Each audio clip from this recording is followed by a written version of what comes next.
జై శ్రీ మాత్రే నమః. 42 రోజులు శివాలయ దర్శనం ఎలా చేయాలో వివరాలు తెలుసుకుందాం ఈరోజు. రేపటి నుంచి వెళ్ళాలి అనుకుంటున్నారా? ఈరోజు రాత్రి నుంచి మీరు మద్యపానము, ధూమపానము మరియు మాంసాహారం ఆపివేయండి. మితంగా భోంచేసి నిద్రించండి. మరుసటి ఉదయం స్నానం చేసి విభూది ధారణ చేసి మీ ఇంట్లో ఉన్న దేవునికి నమస్కారం చేసి శివాలయానికి బయలుదేరండి. ప్రతిరోజు ప్రదోష కాలం అనగా సూర్యాస్తమయానికి అటు ఇటుగా శివాలయానికి వెళ్ళండి 42 రోజులు.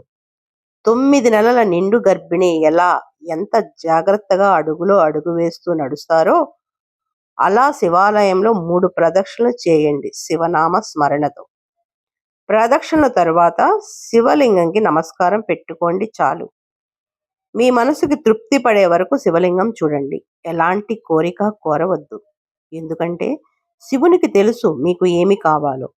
ఒక 5-10 నిమిషాలు శివుని గుడిలో శివనామ జపం చేయండి లేదా ప్రశాంతంగా కూర్చోండి చాలు.